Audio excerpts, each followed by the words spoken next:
Movie की शुरुआत एक बार को दिखाते हुए होती है जहां कई सारे गैंगस्टर मिलकर पार्टी कर रहे थे। पार्टी चल ही रही थी कि तभी अचानक से यहाँ एक हिटमैन आता है जो एक एक करके सभी गैंगस्टर को मारने लगता है।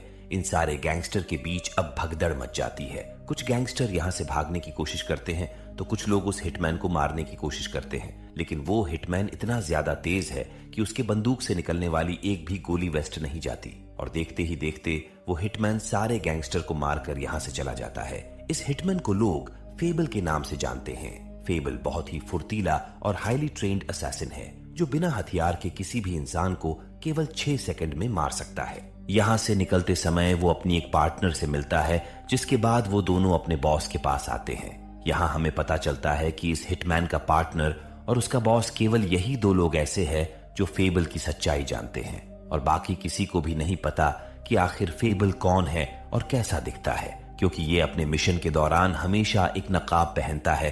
फेबल अपने बॉस से अपने अगले मिशन के बारे में पूछता है। ये सुनकर उसका बॉस कहता है कि हमारी ऑर्गेनाइजेशन अब लोगों की नजर में आने लगी है, इसलिए अब अगले 1 साल तक हम अपने ऑर्गेनाइजेशन को शट डाउन कर रहे हैं और इस बीच तुम किसी को भी नहीं मारोगे।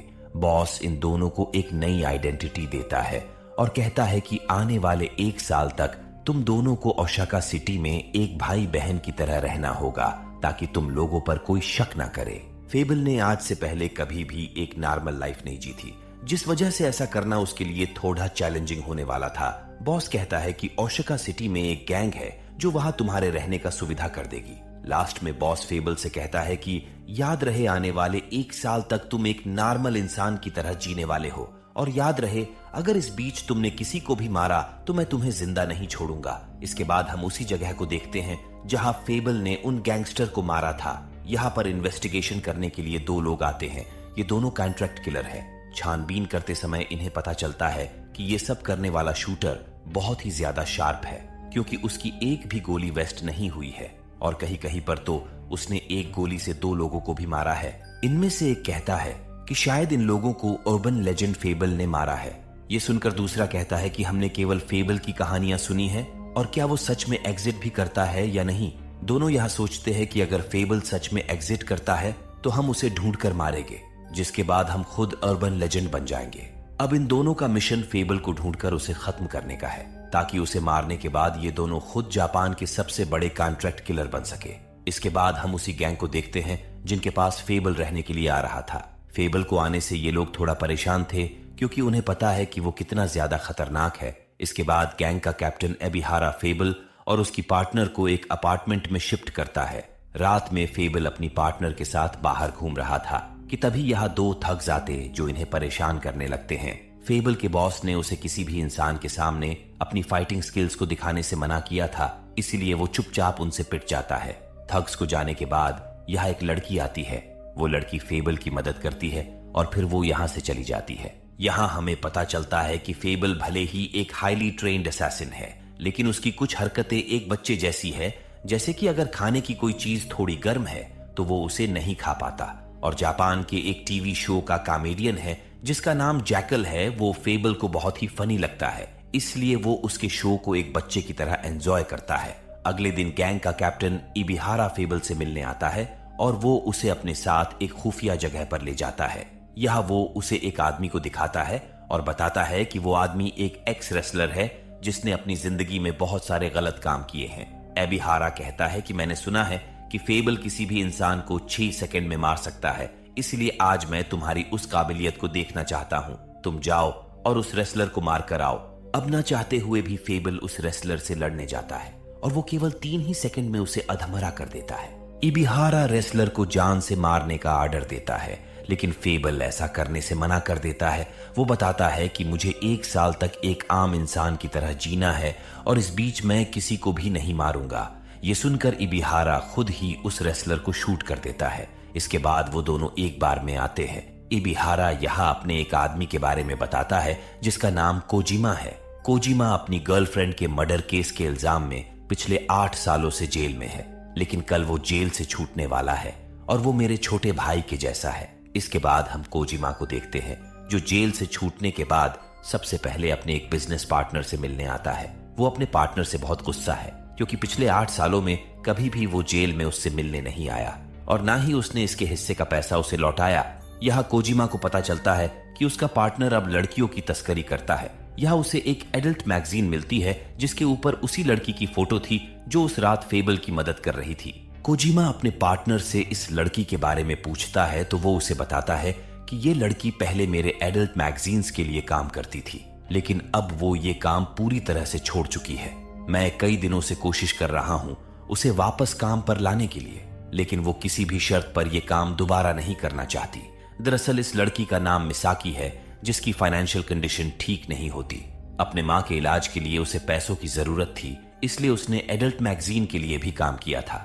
कोजिमा अपने पार्टनर पर पहले से ही गुस्सा था, इसलिए वो उसे मारता है और उस मैगजीन को लेकर यहां से चला जाता है। एक आम इंसान की तरह फेबल भी अपने लिए एक जॉब ढूंढ रहा था। रास्ते में उसे मिसाकी मिलती है। दोनों एक दूसरे को पहचान जाते हैं। फेबल बताता है कि मैं एक जॉब ढूंढ रहा हूं। ये सुनकर मिसाकी उसे अपने बॉस के पास ले आती है। बॉस को फेबल एक सीधा साधा आदमी लगता है, इसलिए वो उसे अपने यहाँ एक कुरियर की जॉब देता है। इसके बाद हम कोजिमा को देखते हैं जो अपने बॉस एबिहारा से मिलने आता है। अब एबिहारा कोजिमा को अपना भाई मानता था, इसलिए वो उसे अपने घर पर रहने के लिए कहता है, क्योंकि वो नहीं चाहता कि कोजिमा फिर से कोई क्राइम करके जेल चला जाए। रात में फेबल अपने पुराने दिनों को याद करता है। यहाँ हमें पता चलता है कि फेबल जब छोटा था तो तभी उसके माँ बाप चल बसे थे और उसके बॉस ने ही उसे बचपन से पाला पोसा है। बॉस ने उसकी परवरिश बहुत ही अच्छी तरीके से की है, जिस वजह से वो इतना ज्यादा हाईली ट्रेन्ड है। उसने अपनी ट्रेनिंग ज्यादातर जंगलों में की है, जिस वजह से वो किसी भी जगह पर सरवाइव कर सकता है। एक दिन फेबल इबिहारा से मिलने के लिए उसके घर आता है। यहाँ वो कोजिमा से मिलता है। घर के अंदर आने पर इन्हें इबिहारा जमीन पर गिरा हुआ दिखाई देता है। दरअसल उसे हार्ट अटैक आया था, इसलिए दोनों उसे तुरंत ही हॉस्पिटल ले आते हैं। होश आने पर इबिहारा कोजिमा को समझाता है ताकि वो कोई गलत काम ना करे, खासकर लड़कियों की तस्करी तो बिल्कुल नहीं। लेकिन कोजिमा उसकी बातों पर ज्यादा ध्यान नहीं देता और यहाँ से चला जाता है। इसके बाद हम मिसाकी को देखते हैं। वो जब अपने घर से बाहर आती है तब यहाँ उसे कोजिमा दिखाई देता है, जो उसी मैगजीन को लेकर खड़ा था जिसके लिए मिसाकी ने काम किया था। वो उसे वापस से एडल्ट मैगजीन के लिए काम करने का ऑफर करता है, लेकिन मिसाकी ये करने से मना करती है। वो उसे यहाँ से जाने के लिए कहती है, लेकिन कोजिमा बहुत टेढ़ा आदमी था। वो उसे धमकाता है कि अगर तुमने मेरे लिए ये काम दोबारा से नहीं किया तो मैं तुम्हारे आस पड़ोस में सभी लोगों को तुम्हारे पुराने काम के बारे में बता दूंगा। यहाँ से जाने से पहले वो उसे अपना नंबर देता है और कहता है कि जब तुम तैयार हो जाना तो मुझे कॉल करना।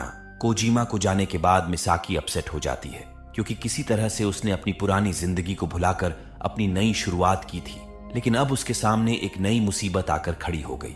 दूसरी तरफ हम उन दो कॉन्ट्रैक्ट किलर को देखते हैं जो फेबल को तलाश करते करते ओसाका सिटी पहुंच गए हैं। इन दोनों को यहाँ सैंग ने बुलाया है। सैंग इबिहारा के अपोजिशन गैंग का लेफ्टिनेंट है और इसने उन लोगों को यहाँ क्यों बुलाया है ये हमें आगे पता चलेगा। इसके बाद हम मिसाकी को देखते हैं जिसके पास कोजिमा उसकी माँ की फोटो भेजता है। दरअसल कोजिमा को पता चल गया है कि मिसाकी अपनी माँ के साथ कहाँ रहती है।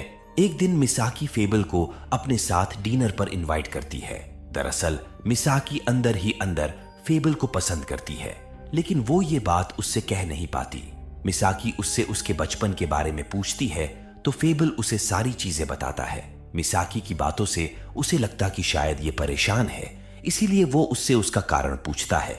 लेकिन मिसाकी उसे कोजिमा के बारे में नहीं बताती कि वो इसे ब्लैकमेल कर रहा है। कोजिमा की धमकियों से वो परेशान हो गई थी, इसीलिए ना चाहकर भी वो उसके बताए हुए पते पर आती है। कोजिमा उसे उसकी पुरानी मैगजीन दिखाकर कहता है कि तुम कस्टमर्स को काफी पसंद आओगी, जिसके बाद हम दोनों मिलकर खूब पैसा बनाएंगे। वो मिसाकी को एक कॉन्ट्रैक्ट पेपर पर सिग्नेचर करने के लिए कहता है, जिस पर लिखा था कि वो ये सारी चीजें अपनी मर्जी से कर रही है। तभी यहाँ कोई डोरबेल को बजाता है।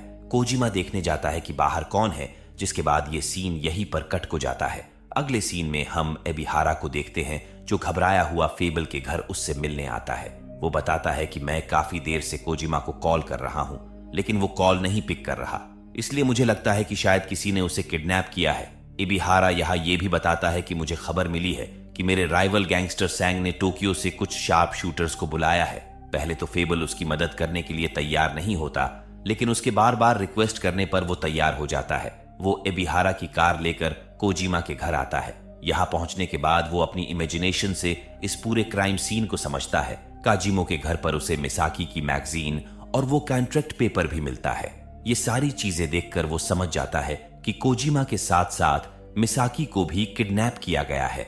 वो एबिहारा को कॉल करता है और उसे सारी बात बताता है। साथ ही वो उससे सैंग का ठिकाना भी पूछता है, जो शहर से थोड़ा दूर होता है। दूसरी तरफ हम सांग को देखते हैं, जो अपने साथियों के साथ कोजिमा को टार्चर करता है।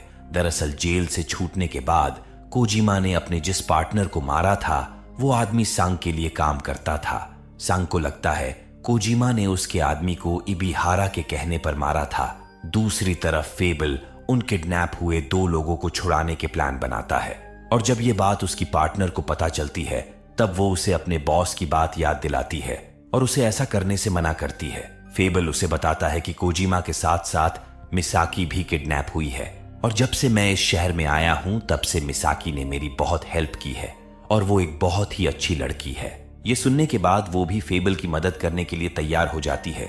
ये मिशन फेबल के लिए बहुत मुश्किल होने वाला है, क्योंकि इस मिशन को पूरा करते समय उसे किसी की भी जान नहीं लेनी है। इस मिशन को पूरा करने के लिए दोनों एक खास तरह की बुलेट बनाते हैं, ताकि उसे लगने के बाद इंसान को सिर्फ दर्द हो और वो मरे नहीं।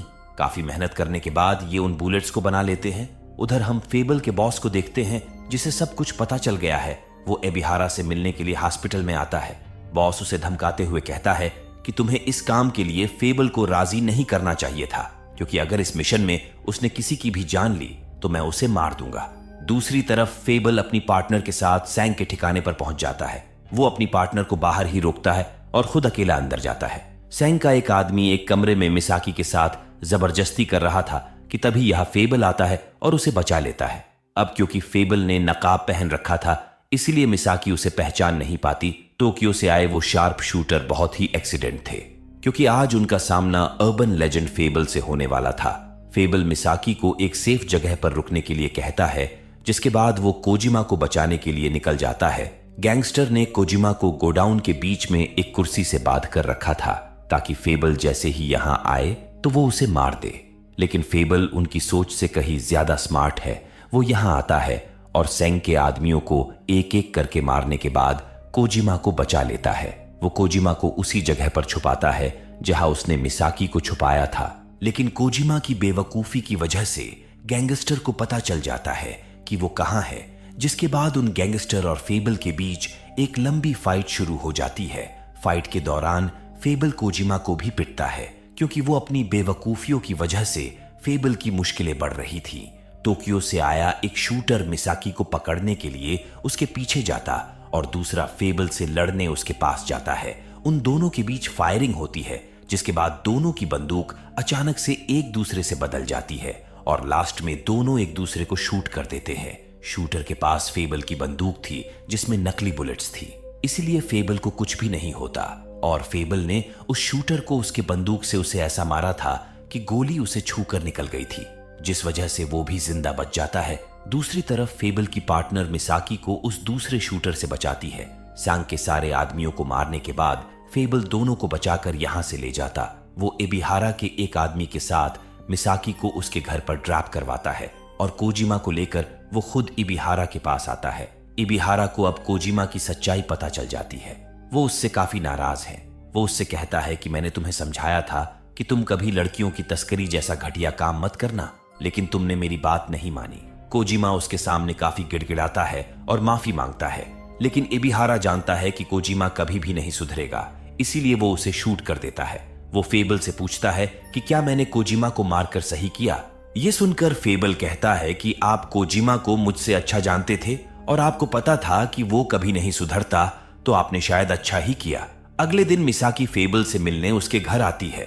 यहाँ वो चुपचाप उसे देखती है।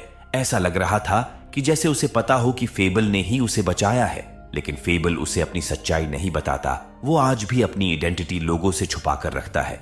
फेबल के बॉस को टोक्यो से आए उन शार्प शूटर के बारे में पता चल गया था, इसलिए वो सैंग के ठिकाने पर जाकर उन दोनों को मार देता है, क्योंकि वो जानता था कि जब तक ये दोनों जिंदा रहेंगे तो वो फेबल का पीछा करेंगे।